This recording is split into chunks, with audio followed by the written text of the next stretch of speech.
అందరికీ నమస్కారం. నేను మీ ఆయుర్వేద డాక్టర్ చిట్టిపుట్ల మధుసూదన శర్మని.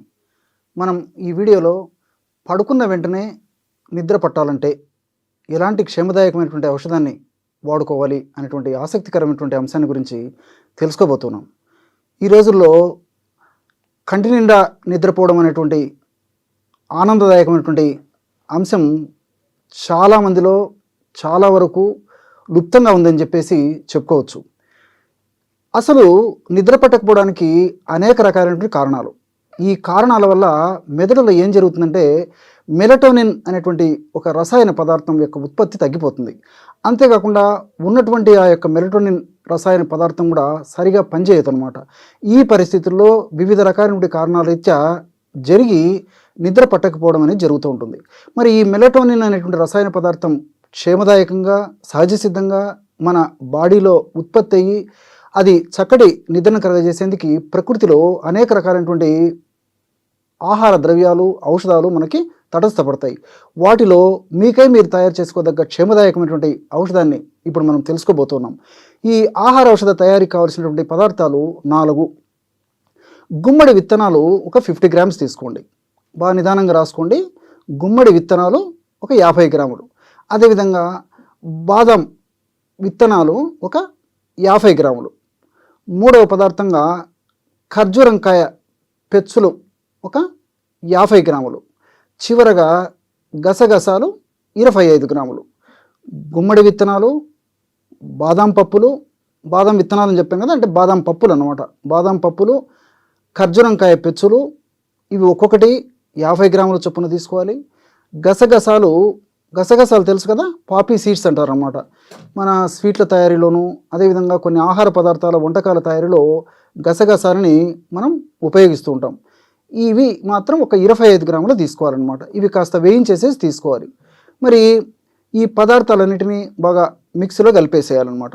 అంటే ఈ యొక్క గుమ్మడి విత్తనాలు, బాదం పప్పు, ఎండు ఖర్జూరంకాయ పెచ్చులు, గసగసాలు ఈ పదార్థం అంతా బాగా కలిసినటువంటి పదార్థాన్ని ఒక గాజు సీసాలో నిల్వ ఉంచుకొని రోజు రాత్రి పడుకునేటప్పుడు ఒక గ్లాసు అంటే ఇంచుమించు 150 మిల్లీలీటర్లు వరకు గోరువెచ్చని పాలు తీసుకొని అందులో ఒక టీ స్పూన్ మనం తయారు చేసి పెట్టుకున్నటువంటి చూర్ణం కలిపేసి సేవించాలన్నమాట. ఈ విధంగా క్రమం తప్పకుండా రోజు రాత్రిపూట కొన్నాళ్ల పాటు వాడుకోవడం వల్ల సహజసిద్ధంగానే నేను చెప్పినట్లు మెదడులో నిద్రను కలగజేసేటువంటి మెలటోనిన్ అనేటువంటి హార్మోన్ ఉత్పత్తి సక్రమంగా జరిగి మనకు నిద్రకు కారణభూతమైనటువంటి పరిస్థితి ఏర్పడుతుంది. ఆధునికంగా మనం ఆలోచించినప్పటికీ ఈ గుమ్మడి విత్తనాల్లో ట్రిప్టోపాన్ అనేటువంటి అమినో యాసిడ్, అదేవిధంగా మెగ్నీషియము, సెలీనియము ఇలాంటి అనేక రకాలైనటువంటి పదార్థాలు కూడా ఉన్నాయన్నమాట. ట్రిప్టోపాన్ అనేటువంటి అమినో యాసిడ్ వల్ల ఈ యొక్క మెలటోనిన్ ప్రొడక్షన్ బాగా జరుగుతుంది. అంతేకాకుండా సెలీనియం అనేటువంటి ఒక పోషక పదార్థం కూడా ఉండడం చేత మనకి క్వాలిటీ ఆఫ్ నిద్ర కూడా బాగా ఉండేదానికి అవకాశం ఏర్పడుతుంది అనమాట. దీంతోపాటు మెగ్నీషియం కూడా పరోక్షంగా ఈ మెలటోనిన్ ఉత్పత్తికి దోహదపడుతుంది. ఈ విధంగా అనేక రకాల పదార్థాలు నిద్రను కలుగజేసేటువంటివి ఈ యొక్క గుమ్మడి విత్తనాల్లో ఉన్నాయి. అదేవిధంగా బాదం పప్పుల గురించి మనం ఆలోచించినట్లయితే ఈ బాదం పప్పులో మెలటోనిన్ అనేటువంటి పదార్థమే డైరెక్ట్గా ఉందన్నమాట. ఇంతకుముందే చెప్పుకున్నాం కదా, మెలటోనిన్ అనేటువంటి పదార్థము తక్కువగా కావడం వల్లనే ఈ యొక్క సమస్య కలుగుతుందని చెప్పేసి. మరి బాదం పప్పులో డైరెక్ట్గా మెలటోనినే ప్రకృతి ప్రసాదించింది కాబట్టి అలాంటి మెలటోనిన్ ఉన్నటువంటి బాదం పప్పును మనం ఈ పద్ధతిలో వాడుకోవడం వల్ల మరి మెలటోనిన్ మరింత డెవలప్ అయ్యి నిద్రకు చక్కటి నిద్రకు కారణభూతమైనటువంటి అవకాశం ఏర్పడుతుంది. అంతేకాకుండా ఖర్జూరం పెచ్చుల్లో కాల్షియము, అదేవిధంగా ఐరన్, ఫైబరు, ఇతర అనేక రకాలైన పోషకాంశాలు ఇవన్నీ కూడా ప్రత్యక్షంగా పరోక్షంగా నిద్రను కలుగజేసేందుకు ఉపయోగపడతాయి. గసగసాలు ఉన్నటువంటి ఓలిక్ యాసిడ్, ఐరన్, జింకు ఇలాంటివన్నీ కూడా ఈ యొక్క ప్రత్యక్షంగా పరోక్షంగా నిద్రను కలుగజేసేందుకు ఉపయోగపడతాయి. అంతేకాకుండా ఈ యొక్క 4 పదార్థాలు ఉన్నటువంటి శక్తి ఏంటంటే స్ట్రెస్ లెవెల్స్ని తగ్గిస్తుంది. ఈ రోజుల్లో చాలామందిలో మనం గమనించినటువంటి అంశం ఏంటంటే స్ట్రెస్. ఈ యొక్క మానసికమైనటువంటి ఒత్తిడి వల్లనే ఈ మెదడులో ఇలాంటి నిద్రను కలుగజేసేటువంటి హార్మోన్లు ఉత్పత్తి తగ్గిపోవడం వల్ల ఇలాంటి సమస్య కలుగుతుంటుంది. కాబట్టి స్ట్రెస్ లెవెల్స్ ఎప్పుడైతే తగ్గిపోతాయో అప్పుడు సర్వసిద్ధంగా సహజ సిద్ధంగానే నిద్ర కలిగేటువంటి పరిస్థితి ఏర్పడుతుంది అనమాట. మరి ఈ 4 పదార్థాలు కలిపి మనం ఈ విధంగా ఔషధం తయారు చేసుకుని వాడుకోవడం వల్ల క్షేమదాయకంగా మనకు నిద్ర వచ్చేందుకు అవకాశం ఏర్పడుతుంది.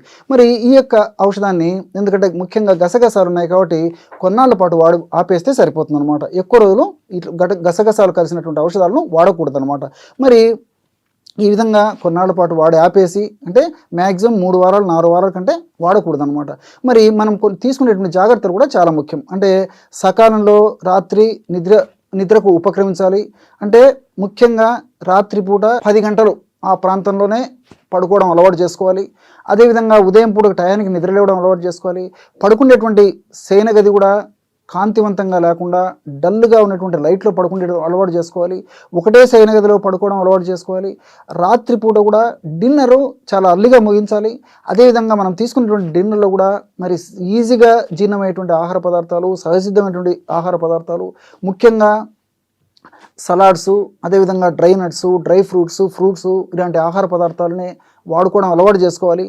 ఇలాంటి చిన్న చిన్న జాగ్రత్తలు తీసుకుంటూ మరి నేను చెప్పినటువంటి పద్ధతిలో ఈ యొక్క ఆహార ఔషధాన్ని కొన్నాళ్ళ పాటు వాడి ఆపేసినప్పటికీ మనం తీసుకున్నటువంటి ఈ జాగ్రత్తల ద్వారా మనకు నిద్ర సొంతమయ్యేదానికి అవకాశం ఏర్పడుతుంది.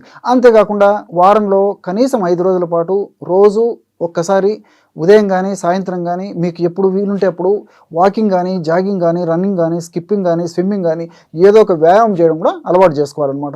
ఇలాంటి చిన్న చిన్న జాగ్రత్తలు తీసుకుంటూ నేను చెప్పినటువంటి పద్ధతిలో ఈ యొక్క ఔషధాన్ని వాడుకోవడం వల్ల చాలా త్వరగా సంతృప్తికరమైన ఫలితం కలుగుతుందన్నమాట. మరి ఇక్కడ మీరు మరొక విషయం కూడా గుర్తుంచుకోవాలి. మరి చాలామంది ఇంగ్లీష్ మందులకు అలవాటు పడిపోయేటువంటి పరిస్థితి ఏర్పడుతూ ఉంటుంది. కాబట్టి వాళ్ళకి మరి మాత్ర వేసుకుంటూనే ఆ నిద్ర వచ్చేటువంటి పరిస్థితి ఉంటుంది. కాబట్టి మరి ఈ యొక్క ఔషధాన్ని కూడా అదే పద్ధతిలో వాడి అదే విధంగా ఎక్స్పెక్ట్ చేయడం పద్ధతి మంచిది కాదనమాట అది. కాబట్టి ఈ న్యాచురల్గా ప్రకృతి సిద్ధంగా ఉండేటువంటి ఔషధాల్లో చాలా వరకు 90% ఔషధాలు కూడా, ముఖ్యంగా ఆహార ఔషధాలు, ఇవి పని చేయడానికి అంటే మన దేహంలో ఆ యొక్క రిథిమ్ను కరెక్ట్ రెక్టిఫై చేసడానికి కొంత టైం తీసుకుంటుందన్నమాట. కాబట్టి ఈ యొక్క ఔషధాన్ని వాడుకోవడం వల్ల శరీర ప్రకృతిని బట్టి, వాళ్ళకు ఉన్నటువంటి ఇతర స్థితిని బట్టి, అనుబంధ లక్షణాలను బట్టి ఒక్కొక్కరికి 5-6 రోజులు, ఒక్కొక్కరికి వారం రోజులు, కొంతమందికి ఒక 10 రోజులు కూడా టైం తీసుకుంటుంది. కానీ రిజల్ట్ మాత్రం చాలా ఖచ్చితమైనటువంటి రిజల్ట్ కలిగేటువంటి పరిస్థితి ఏర్పడుతుంది. కాబట్టి కొద్దిగా ఓపికతో, పట్టుదలతో ఈ యొక్క ఔషధాన్ని నేను చెప్పినటువంటి పద్ధతిలో వాడుకోవడం వల్ల చాలా సంతృప్తిగా ఉన్నటువంటి ఫలితాలు, చక్కనైనటువంటి ఫలితాలు చాలా దృఢంగా కలిగేటువంటి పరిస్థితి ఏర్పడుతుందన్నమాట. చూశారు కదా, ఎటువంటి సులువైనటువంటి ఔషధ యోగాన్ని పడుకున్న వెంటనే నిద్ర వచ్చేందుకు మీరు తయారు చేసుకుని ఎలా వాడుకోవాలో ఈ వీడియోలో మీరు తెలుసుకున్నారు కదా. మరొక వీడియోలో మరొక అంశంతో మళ్ళీ కలుద్దాం. అంతవరకు నమస్కారం.